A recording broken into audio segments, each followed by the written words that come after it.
এবার প্রকাশ্যে এসেছেন ঢাকা বিশ্ববিদ্যালয়ে ছাত্র শিবিরের সভাপতি সাদিক কায়েম। শনিবার সামাজিক যোগাযোগ মাধ্যম ফেসবুকে নিজ টাইমলাইনে এক স্ট্যাটাস দিয়ে নিজের পরিচয় প্রকাশ করেন তিনি। বাংলাদেশ ইসলামী ছাত্র শিবিরের ঢাকা বিশ্ববিদ্যালয় শাখার সভাপতির পরিচয় প্রকাশ্যে আসার পর এবারে আলোচনায় এসেছেন শিবিরের সেক্রেটারি। বিশ্বাস করে ক্লাসে আসি, ক্লাস থেকে যাই, যাকেই দেখি এখন মনে হয় যে আল্লাহ ও শিবির না তো, মানুষ পাত্র শিবির, এরকম আসলে মনে হচ্ছে। এখন যে কাউকে দেখতেছে মনে হচ্ছে তারা ছাত্র মানে শিবির।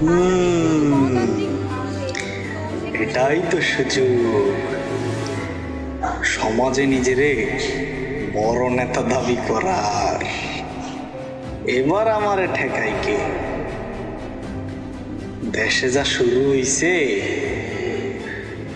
আর যেভাবে সবাই সুযোগ লুফে নিচ্ছে, আমি বাদ জামুকা।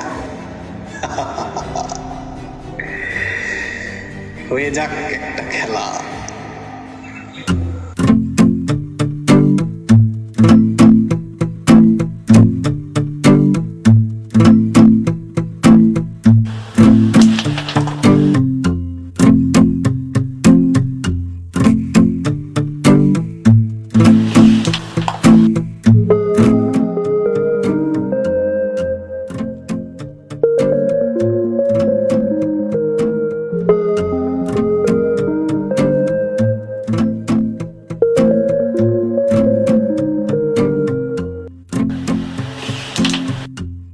আরে বেটা কোসুনে মারো, এটা এখান থেকে এখানে মার।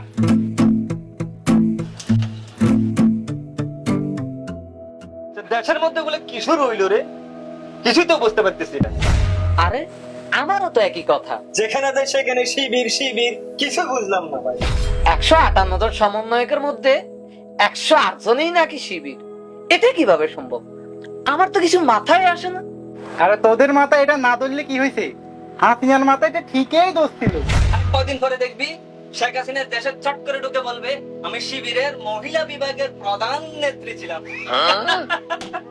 আরে দূর, হেতি এখন ফেরেশতা দাবি করলেও বাংলাদেশে হেতিরা জায়গা হইতো না। সত্তার, এটাই সেই সুযোগ। খেলা তোমার শুরু কইরা দাও। আরে তোরা থাম, তোরা দেশে দুনিয়াতে আসস নাকি? গ্রামে বাস করো তোরা, আমার খবর জানোস না, আমার খবর রাখস না, এটা দেশের খবর নিতে আইসিস জানোস? সেই 2006 সালের কথা, যখন এই শিবিরের নাকানি সুবানি অবস্থা ছিল, তখন এই চট্টগ্রাম জেলা উত্তরের হালদিরসে ধরছিল কে জানোস? এই সত্তার, চিনে রাখ তোরা। এটা আসছে দেশে দুনিয়ার খবর রাখতে, সমন্বয়ের খবর রাখতে। এদের তৈরি করার কারিগর হচ্ছে আমরা। বেটা বুইড়া মিয়া কয় কি? তুই বুড়ে কারে কইলি? চিনোস আমারে?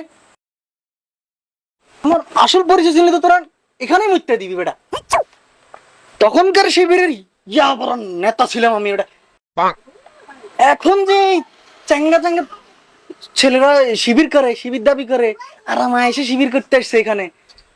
হ্যাঁ, এরা শিবিরের কি বুঝেটা কি? তুই আবার বুইড়া কস, থাবড়ে গাল ফাটা ফেললো। ওটা আরে ভাই, এ কি বলে এসব? এ কি আসলে শিবির ছিল নাকি ও ভন্ডামি করতেছে? আরে দাঁড়াও দাঁড়াও, মুরগি একটা পাইছি, কাল সকালে মুরগি ডিম পাড়বে। আরে ভাই কি বলেন, বুঝলাম না। আরে থামো থামো, কাল সকালে সব বুঝতে পারবা।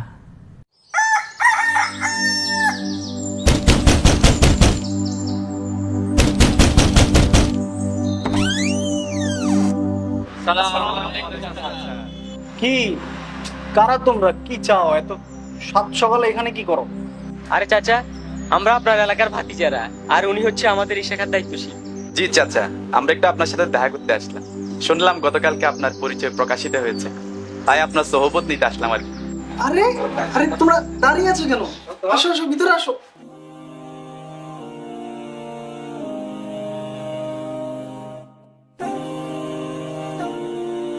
তো ভাতিজারা, কি অবস্থা আমাদের দলের? কি খবর আর এখন কি হালচাল চলতেছে একটু জানাও। এই তো চাচা, আলহামদুলিল্লাহ। এখন তো সুদিন আসছে, আলহামদুলিল্লাহ সবকিছু ভালোই চলছে। বাহ বাহ, শুনে খুব ভালোই লাগলো। সেই কষ্টের দিনগুলো মনে পড়লে এখনো চোখে পানি চলে আসে। সেই 2006 সালের কথা, যখন কতই না কষ্টের দিন ছিল এগুলো, কি বলবো। জি চাচা, কালকে তো আমরা চায়ের দোকানে ছিলাম, আপনার 2006 সালের সেই করুণ কাহিনী শুনলাম। আসলে দিনগুলো অনেক কষ্টের ছিল, তোমাদেরকে এখন বলে কষ্ট দিতে চাচ্ছি না। আর সত্যি বলতে ভাতিজা, তোমাদেরকে নিয়ে আমরা খুবই গর্ববোধী। এ ভাই কি বলে সব, এ নাকি গর্ভবতী নাকি? আরে ভাই, উনি কি নাস্তা পানি কিছু দেবে না? সকাল থেকে কিছু না খেয়ে আছি। ভেজালে না বললাম না, নাস্তা পানিতে কিছু দিতেই হবে, খরচাপাতি কিছু হইতে হবে, তাহলে কি নেতা হওয়া যাবে? এই রহিমের মা, এটা মেহমান আসছে জানো না? নাস্তা পানি রেডি করো তাড়াতাড়ি। আচ্ছা চাচা, আপনার সম্বন্ধে তো কিছু জানাই হলো না। এতদিন আপনি আত্মগোপনে ছিলেন, এখন আপনার সম্বন্ধে একটু কিছু জানতে চাচ্ছি আর কি। না না, সমস্যা নাই, যে কোনো কিছু জিজ্ঞেস করতে পারো। বলো, কি জিজ্ঞেস করবে বলো। যে আপনি কোন শাখার দায়িত্বশীল ছিলেন? বড়া খেয়ে গেলাম নাকি? আচ্ছা, তোমরা একটু 2 মিনিট বসো, একটু আমি আসতেছি, যাচ্ছি আর আসতেছি। এক মহাজালা না, এখন কি বলি এদেরকে?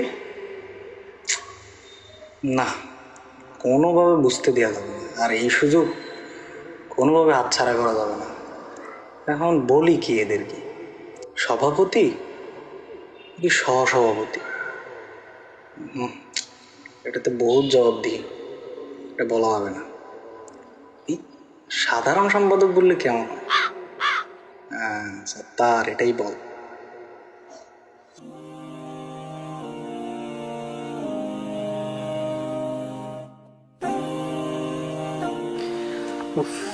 তোমরা নাস্তা নাও, নাস্তার জন্য গিয়েছিলাম মনে তো।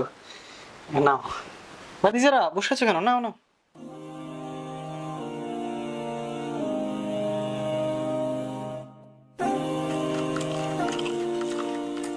তো চাচা, আপনি তো বললেন না আপনি কোন শাখার দায়িত্বশীল ছিলেন? ও আচ্ছা, তা তো অবশ্যই। ওই আমি 2006 সালে মূলত ওই চট্টগ্রাম জেলা উত্তরের কি বলে না, একটা সাধারণ সম্পাদক ছিলাম আর কি। হ্যাঁ, সাধারণ সম্পাদক ছিলাম তখন। আরে ভাই, কি বলে এগুলো? শিবিরের নাকি আমার সাধারণ সম্পাদক সম্পাদক কি আছে? আরে থামো থামো, তুমি খাতা বলো না। তো চাচা, আপনি সংগঠনে কতদিন ছিলেন আর কখন বিদায় নিয়েছিলেন? আসলে ভাতিজা, সেই 2006 সাল থেকে 2008 সাল পর্যন্ত আমি মূলত কাজ করি পুরো দমে। বলতে গেলে এই 10 বছরের কাজ 2 বছরে করে ফেলেছিলাম। তো আসলে কিন্তু কিছু কারণবশত আমাকে নিজেকে একটু আত্মগোপনে চলে যেতে হয়। ও আচ্ছা আচ্ছা, আমরা আসলে চাচা আপনার কাছে যে কারণে আসছিলাম আর কি, বিএম এর বিষয়টা নিয়ে কথা বলতে চাচ্ছিলাম। ও আচ্ছা আচ্ছা, বিমান বাহিনীর কথা বলতেছো নাকি? না চাচা, আসলে তো আপনি তো এগুলো জানারই বিষয়, আপনি যেহেতু বড় দায়িত্বশীল ছিলেন, বিষয়টা শুভাকাঙ্ক্ষীদের বিষয়টা আর কি, যেটার মাধ্যমে সংগঠনটা চলে, বিএম, বাইতুল মাল, টাকা পয়সার বিষয়। ও আচ্ছা আচ্ছা, টাকা পয়সার কথা বলতেছো? জি জি চাচা, জি। আরে কোনো সমস্যা নাই, তুমি তোমাদের কথা বলো, আমি ওটা নিয়ে তোমরা টেনশন করার দরকার নাই, টাকা পয়সা এগুলা কিছু না।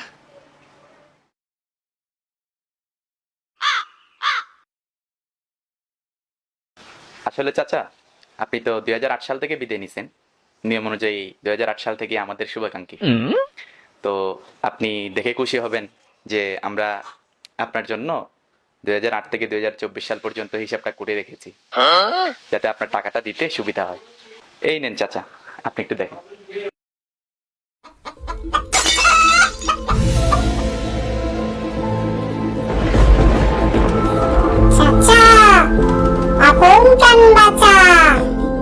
আচ্ছা, সমস্যা নাই, আমি ওই সন্ধ্যায় দেখা করিও মসজিদের সামনে, তখন এটা বিষয় না, আমি করে দেবো তোমাদেরকে, মানে পে করে দেবো আর কি, সমস্যা নেই।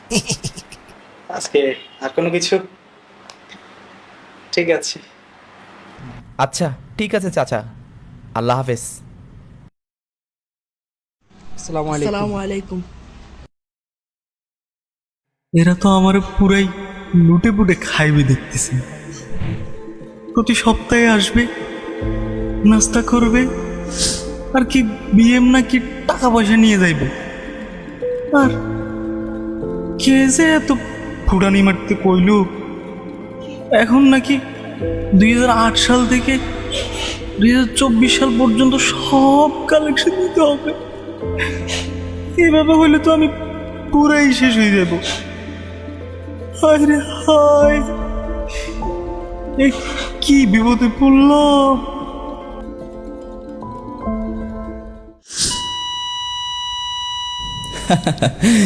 চাচা তো হইয়া গেল।